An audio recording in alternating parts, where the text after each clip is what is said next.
अस्सलाम वालेकुम friends, NTS test guide की तरफ से आपको अपने चैनल में खुशामदीद कहता हूँ। Friends, once again next lecture से हाजिर हूँ। इसी इस लेक्चर में हम डिस्कस करने वाले हैं पीएटी के जो टेस्ट हो चुका है 24 अगस्त 2021 को 2021 को जो टेस्ट हो चुका है, इसी टेस्ट के जो जनरल साइंस पार्ट है आज हम इसको डिस्कस करेंगे।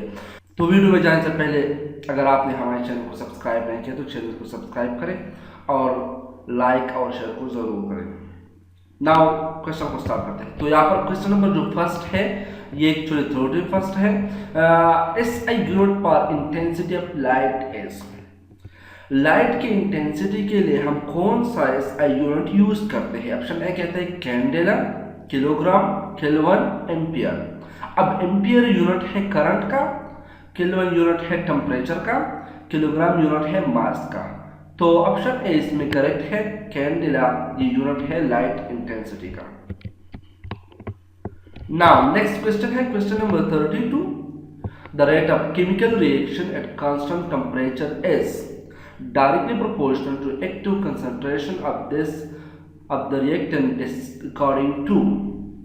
ये क्वेश्चन इस तरह है कि रेट ऑफ केमिकल रिएक्शन का मतलब ये है कि अगर आपके साथ टू रिएक्टेंट है, टू थिंग ऐसे हैं जो रिएक्शन करते हैं जिससे प्रोडक्ट बनते हैं, जिससे रिजल्टेंट बनते हैं। अब प्रोडक्ट जो है ये जो रिएक्शन की जो आउटपुट है, इसके लिए एक रिएक्शन रेट हम यूज़ करते हैं। तो ये जो रेट है कि कितने टाइम में या इसके लिए कितना टाइम चाहिए कि ये प्रोडक्ट बने, तो एक्चुअली इसको कहते हैं रेट ऑफ केमिकल रिएक्शन। अगर टेम्परेचर कांस्टेंट है तो ये डायरेक्टली प्रोपोर्शनल हो एक्टिव कंसंट्रेशन ऑफ रिएक्टेंट को। तो इसको हम कौन से ला कहते हैं? ऑप्शन ए कहते हैं ले चार्टलियर प्रिंसिपल, ऑप्शन बी है डिस्ट्रीब्यूशन लॉ, ऑप्शन सी है लॉ ऑफ कांस्टेंट प्रोपोर्शन, जबकि ऑप्शन डी है लॉ ऑफ मास एक्शन। तो ये वेरी इंपॉर्टेंट टॉपिक बीपीएससी में था, ये लॉ ऑफ मास एक्शन है। और लॉ ऑफ कांस्टेंट प्रोपोर्शन के बारे में आपको थोड़ा सा ये बताऊंगा कि लॉ ऑफ कांस्टेंट प्रोपोर्शन ये है कि यूनिवर्स में जितनी भी कंपाउंड है, इसमें जितनी भी एलिमेंट कंपाउंड यूजुअली बनते हैं एलिमेंट से। अब एलिमेंट जो है एक कंपाउंड में ये ऑलवेज पैक्स प्रोपोर्शन में होता है। इट मीन ये पैक्स होते हैं, ये चेंज नहीं होते।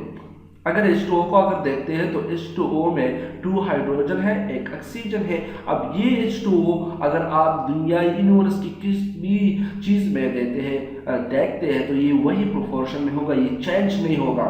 तो लॉ ऑफ कांस्टेंट प्रोपोर्शन इसको कहा जाता है। नेक्स्ट क्वेश्चन है क्वेश्चन नंबर 33।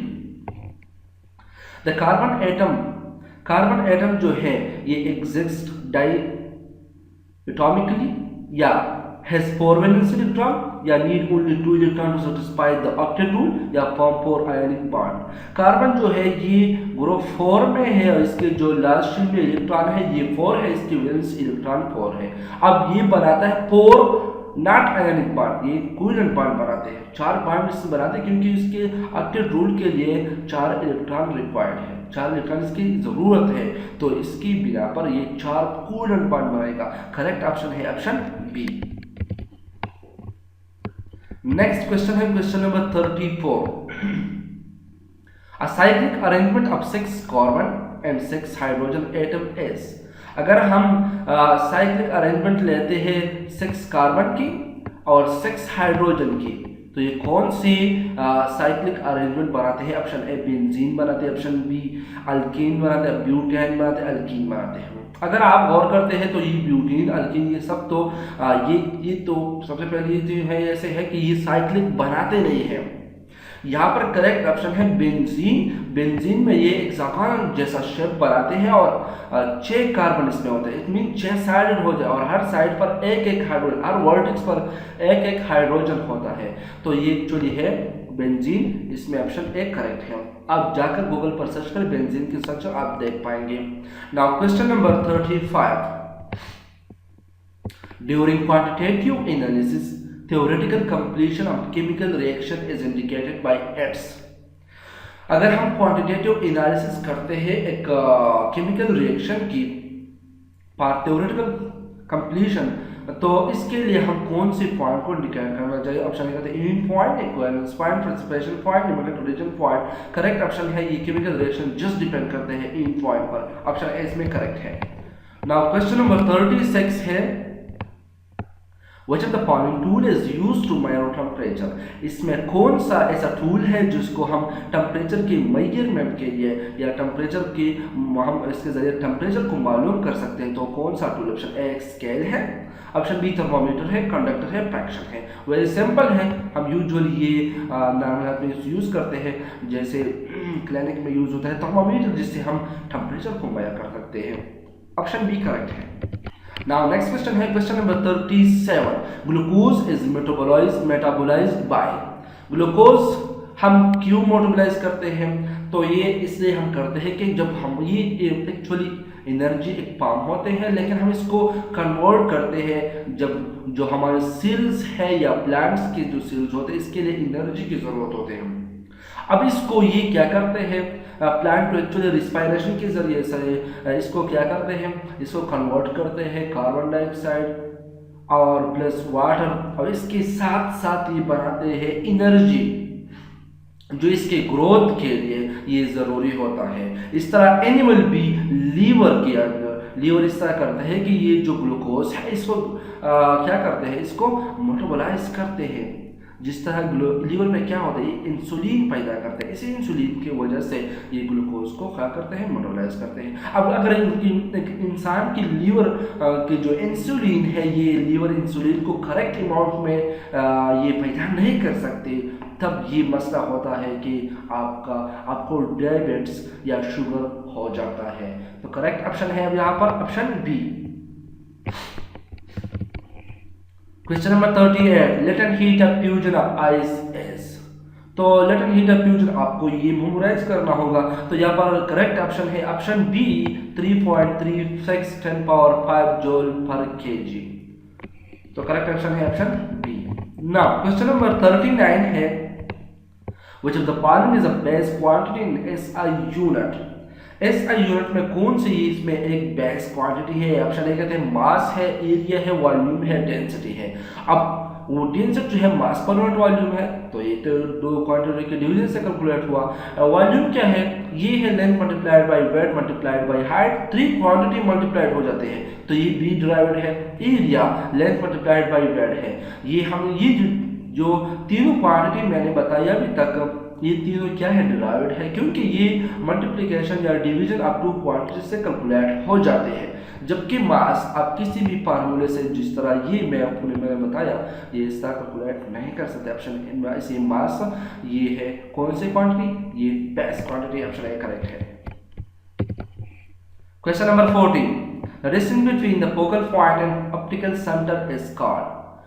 फोकल पॉइंट और ऑप्टिकल सेंटर के दरमियान डिस्टेंस क्या होता है? सबसे पहले आपको ये जानना होगा कि ये फोकल पॉइंट और ऑप्टिकल सेंटर क्या होता है। फोकल पॉइंट जो है, जब हम एक रे को पैरेलल डालते हैं या एक मिरर पर या एक लेंस पर, ये एक पॉइंट की तरफ कन्वर्ज होते हैं। इस पॉइंट को हम क्या कहते हैं? ये जो पॉइंट है ये एक्चुअली है ये फोकस। जबकि इस लेंस की जो सेंटर पॉइंट है, जिस तरह मैं यहाँ पर इंडिकेट कर रहा हूँ, ये जो पॉइंट है ये एक्चुअली क्या है, ये ऑप्टिकल सेंटर है। अब लेंस की दो फोकल पॉइंट होते हैं, ये पॉइंट एक इसी पॉइंट पर और सिमिलर डिस्टेंस पर ये यहाँ भी होता है। अब अगर आप ये डिस्टेंस को कैलकुलेट करना चाहते हैं या इस डिस्टेंस को, तो दोनों सेम रहेगा और इसको हम कहते हैं फोकल लेंथ। तो करेक्ट ऑप्शन हुआ, इसको हम एफ से रिप्रेजेंट करते हैं, स्मॉल एफ से। तो करेक्ट ऑप्शन हुआ, लेट्स सी, करेक्ट ऑप्शन है ये फोकल लेंथ। ऑप्शन डी इसमें करेक्ट है। नाउ नेक्स्ट क्वेश्चन है question number 41। This general formula CnH2n-2, ये किसकी फार्मूला है? अल्कीन्स की है, सॉरी अल्केन्स की है, अल्कीन्स के, अल्काइन्स की या इथीन की है। तो ये जो फार्मूला है ये एक्चुअली अल्काइन्स की जनरल फार्मूला है। अब अगर आप यहाँ पर 2 फुट करते हो, 0 के लिए तो ये 1 के लिए तो ये वैलिड नहीं है, -1 होता है। C2 और यहाँ पर 2 multiplied by 2 4 minus 2 is equal to 2, तो C2H2 ये क्या होता है, ये एसिटाइलिन होता है। और एसिटाइलिन क्या है, एक्चुअली ये अल्काइंस है, ये इसका एक एग्जाम्पल है। इस तरह अल्कीन्स का एग्जाम्पल CnH2n होता है, ये अल्कीन्स का होता है जनरल फार्मूला। तो करेक्ट ऑप्शन हुआ option C. Now coming to next question, question number 42। Crest of sound waves emitted from the loudspeaker are, अगर एक लाउड स्पीकर से एक साउंड वेव जिसका एक क्रेस्ट निकल रहा है तो इसी के लिए इसका लेंथ फ्रॉम लाउड स्पीकर, ये लाउड स्पीकर से कितनी डिस्टेंस पर होगा, तो लेट मैं आपको दिखाता हूँ कि आप ये क्वेश्चन क्या रहा है कि इसका मतलब क्या है। लेट सपोज ये जो है, ये आपको ये जो हैंड दिख रहा है या जो हाथ दिख रहा है, लेट सपोज ये हुआ लाउड स्पीकर। अब लाउड स्पीकर से एक क्रेस्ट निकल आया और यहाँ पर ये है क्रेस्ट, ये जो जितना भी डिस्टेंस है ये आपको जो मैं दिखा रहा हूँ, ये जो डिस्टेंस है ये क्या है, ये है क्रेस्ट। तो ये क्रेस्ट इस लाउड स्पीकर से कितने डिस्टेंस पर है, तो वेरी सिंपल है, ये लैम्डा बाई 2 के है। ये फुल वेवलेंथ तब होता है जब हम इसको आगे एक्सटेंड करते हैं, ये फुल वेवलेंथ है, लैम्डा है। लेकिन ये जो डिस्टेंस है ये एक्चुअली क्या है, ये है हाफ ऑफ वेवलेंथ। तो करेक्ट ऑप्शन क्या हुआ यहाँ पर, करेक्ट ऑप्शन है option C, 1/2 of wavelength.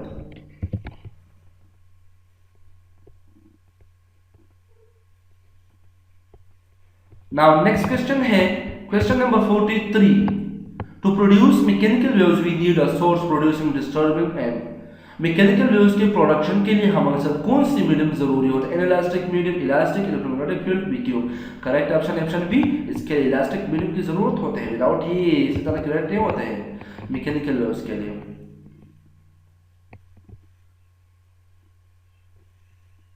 Actually mechanical waves के लिए मीडियम की जरूरत होती है, लेकिन इलास्टिक मीडियम की जरूरत होती है। ऑप्शन 44.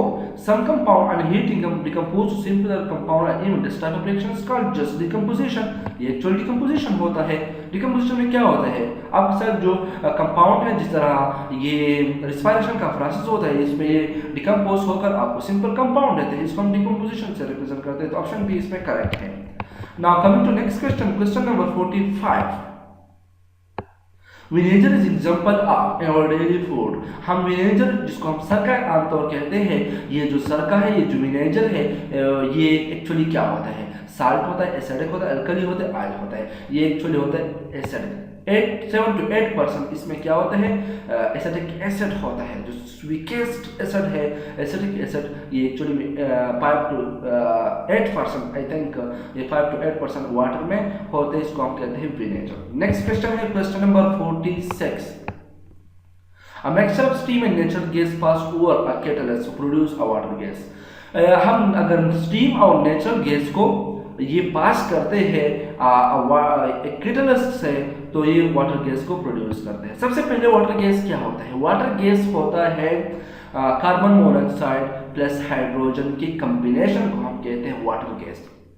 ये यूज होते हैं डिफरेंट इंडस्ट्री में, लेकिन ये किस रिएक्शन की बेस या इसके लिए कौन सा कैटलिस्ट रिक्वायर्ड होता है, तो इसके लिए ऑप्शन कहते हैं कॉपर, निकल, टंगस्टन, जिंक।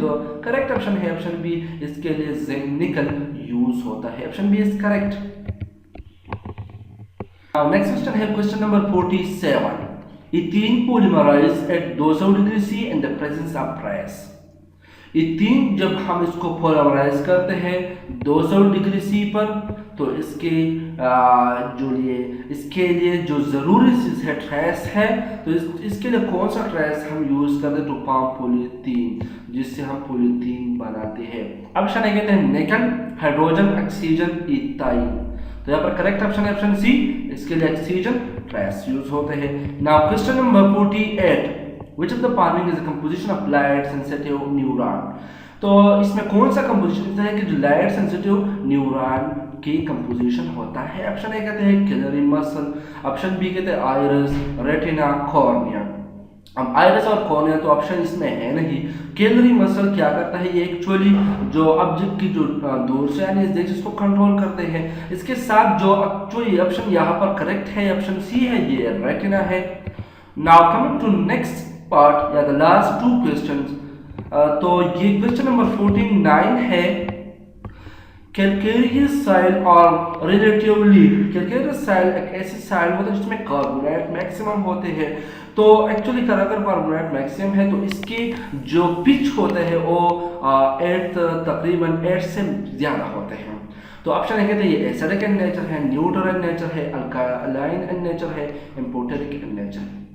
अगर आप के साथ जो पीएच होता है अगर ये 8 से ज़्यादा है, 8 या लेक्चर इसके लिए ज़रूरी जो है 7 से अगर ज़्यादा है, 7 अगर है तो ये न्यूट्रल है, अगर 7 से कम है तो एसिडिक है, अगर 7 से ज़्यादा है तो ये एक्चुअली अल्कलाइन है। तो चूंकि मैंने आपको बताया कि इसके जो पीएच है ये 8 से ज़्यादा है, तो करेक्ट ऑप्शन हुआ option C, alkaline in nature है। The last question is question number 50, what determine the pitch of sound. Pitch of sound के ये कौन सी चीज़ इसको डिटरमाइन कर सकते हैं, इससे हम इसको कैलकुलेट कर सकते हैं, इस पर डिपेंड करते हैं। ऑप्शन में कहते हैं frequency, speed, direction, number of beat. Very simple है, पिच ऑफ साउंड जो है ये एक्चुअली डिपेंड करता है फ्रीक्वेंसी पर। Option A is correct.